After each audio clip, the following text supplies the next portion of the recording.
Hi.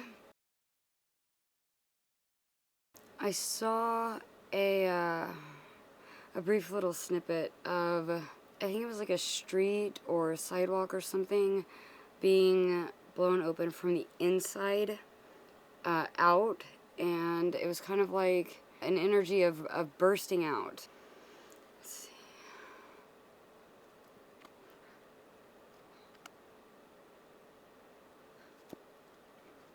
Okay, very cool.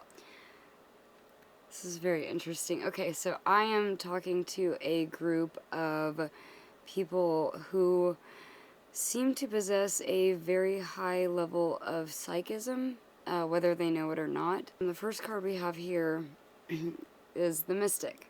Typically in society, we associate the monarch butterfly with death. Whenever you do go on your spiritual journey, sometimes it is, or there are things that we have to leave behind that essentially die along with our old selves. We have the mirroring of the eyes over here and down below. I'm definitely getting some as above, so below vibes from this. But the thing that's really striking me is that in the very center. It seems like this group has or is in some way being initiated by fire, or trial by fire, as they say. You might be really in the shit right now. You really might not know a way out of it, but follow your intuition. When things die and are reborn, kind of like a phoenix, if you will, and there is that trial by fire aspect, we're talking about someone who's been through a lot in their life. This group is probably is no stranger to pain and discomfort, just as a daily ritual, almost. Really, the thing that's coming out is trust your instincts and trust in the universe. So we have the Vision is our next card. This honestly very much reminds me of the World card and the traditional Rider-Waite tarot. I think do I have it somewhere close to me? I have no idea. Ah, okay, cool. I do. Okay, you can see like this decorative little circle around there is very much like that guy right there, that wreath.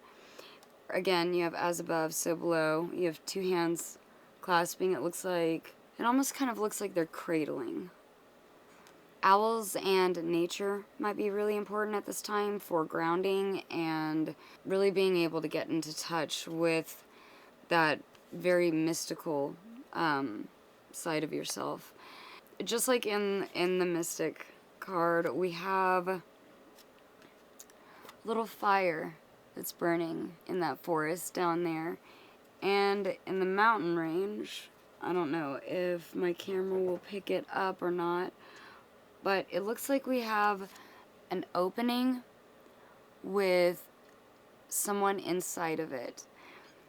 And of course the moon, which is definitely intuitive vibes. We're really getting in touch with all of the aspects. You're really understanding kind of what the journey is like at this point. The vision doesn't have to necessarily correlate with an actual vision.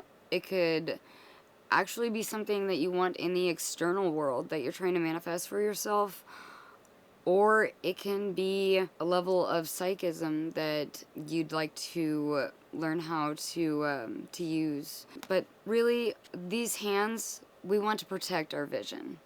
We want to treat it kind of like a little baby while it's incubating.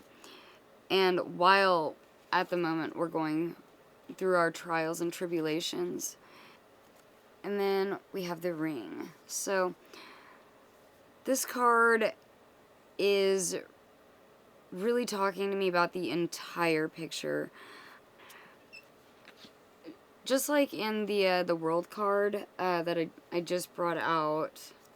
So we have that kind of design right here, but now I'm seeing it more like snakeskin, which brings me to this card. It also is very reminiscent of snake skin. So like we're shedding our skin, we're shedding different layers of ourselves.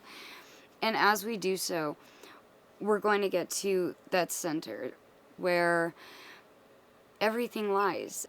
You realize that you are the one. You can create whatever out of thin air. You do possess the potential to go further with your abilities or to really just understand them. It feels like there are a bunch of layers up, and as we go or have gone through all of the chakras, the root to third eye or God consciousness, if you want to call it that, there are a bunch of different names for all of them, but I mean there are 114 in altogether. In actuality, we only just kind of talk about like the main 7 or 8. But once we master those, we master ourselves. We master not only ourselves, but the universe. And really, we're kind of shedding like a snake right now, getting to the root of ourselves and of whatever venture that you're on. So let's grab some cards really fast. Okay, let me put these in some sort of order. And we have Queen of Cups on the bottom.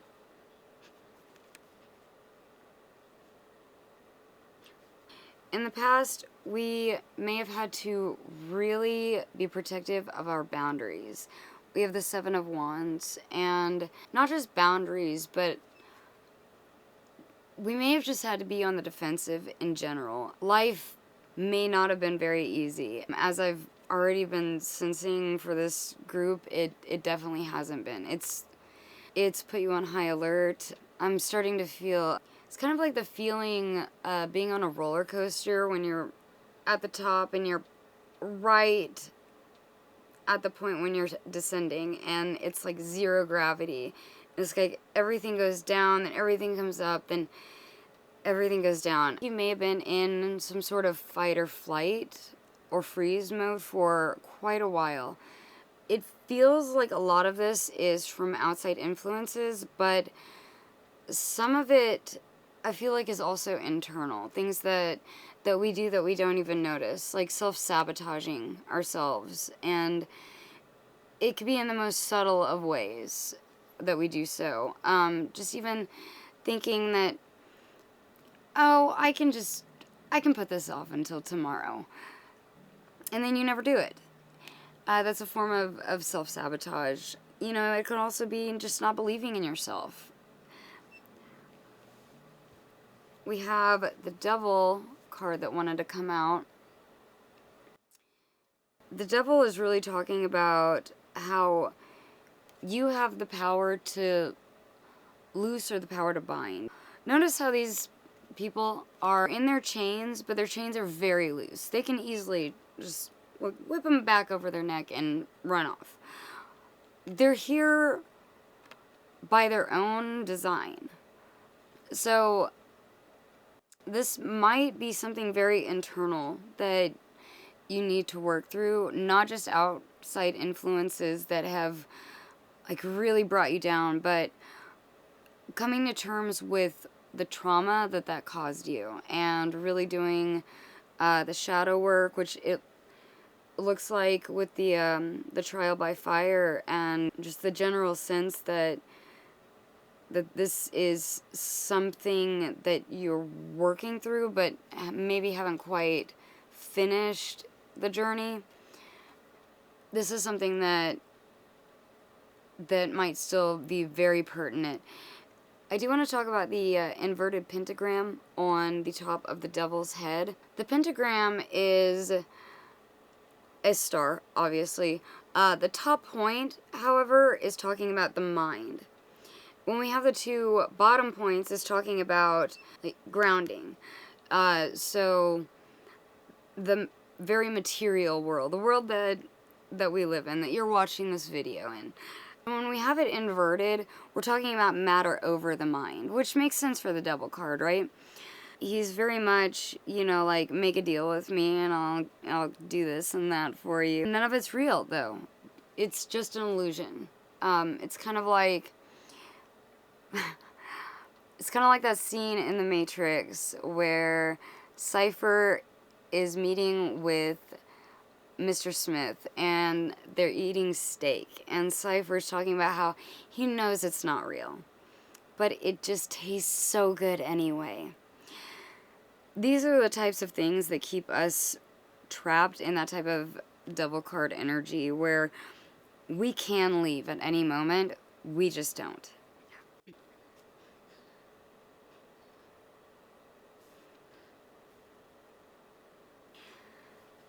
Alright, so the Two of Swords. We may have been faced with some sort of a decision, or maybe we have to make that decision now. This card, however, isn't just about decisions. Notice how she's blindfolded. She's kind of raising her swords out. She's not looking at you. It's kind of like, you know, come by. You can come on through.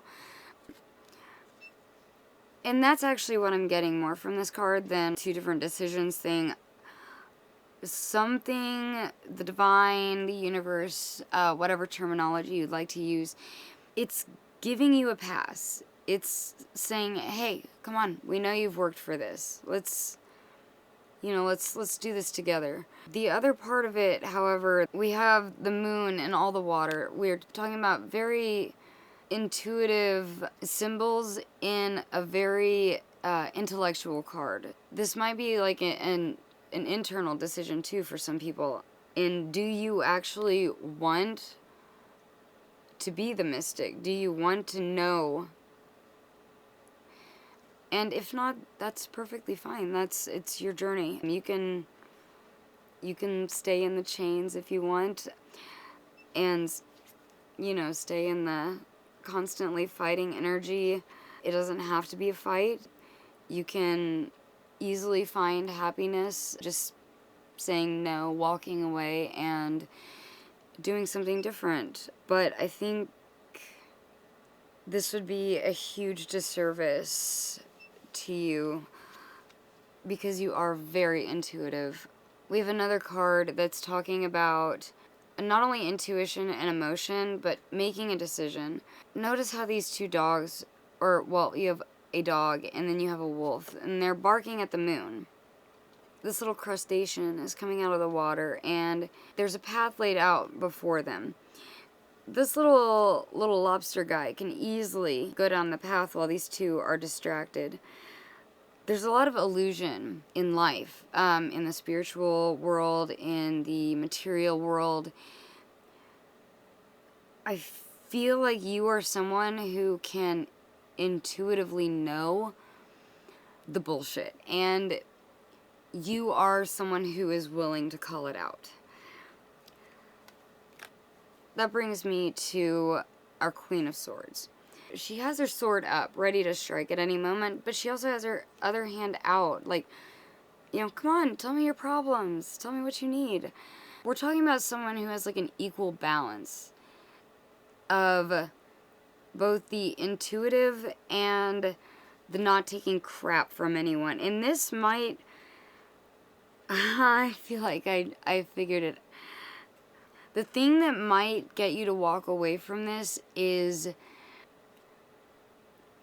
not understanding how to wield this type of gift. Being stuck in that type of weird fog where you don't really know if what you're feeling is your emotion or if it's someone else's, or if what you're seeing is real, or it all just feels like one giant illusion sometimes, and it keeps us stuck in this energy of being trapped. Like, oh, is it real? No, it can't be. It can't be real. And that, in turn, we either have the power to pass or the power to get held up in the decision of whether or not to believe. And so this is kind of like a whole circle that I'm reading now. Initially, I was talking about boundaries, and it feels like the person or people that I'm reading for right now have to learn those boundaries to be able to feel like this is the blessing that it is. To feel empowered, to feel like you can take this newfound everything and you can actually do something with it. You can wield it in a way that not only helps you, but maybe helps mankind. Maybe it helps your next door neighbor. Maybe it helps someone that you've never met before. But you're getting into the energy of the Queen of Cups and really understanding that not only do you need to have boundaries, but that if you wish to pursue these gifts and everything, that it will be a hard path, but it's something that you can master if you give it the time and the delicate approach that it needs. And underneath that, we have the King of Cups. So yeah, we're talking about someone has the opportunity to really master their intuition, their emotions, maybe even other people's emotions. Maybe I'm speaking to a group of healers right now, or seers, or any of the clairs, whatever you want to call yourself or label yourself, or if you don't want to label yourself, like I don't like doing that. But yeah, I'm speaking to a group of very powerful people right now. Let's grab an alchemy card for our last card to see what we can do about this energy. Oh, this one? Okay. We have Solace, the sun. And like a lot of other tarot readers, I really like what Kim Krantz has to say in her book, so I'm going to read it. Let me go ahead and find the page. One of these days. Okay.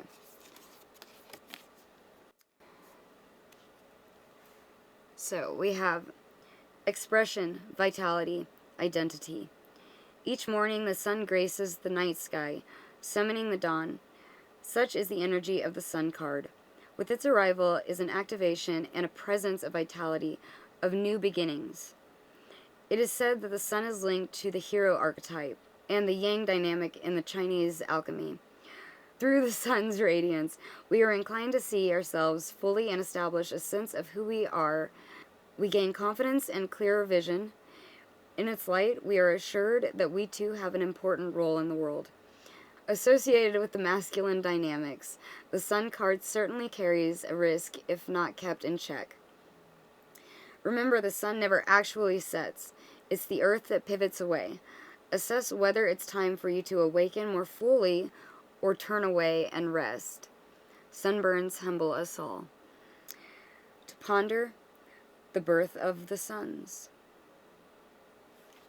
Okay, so I think this is actually the perfect card to close out this energy.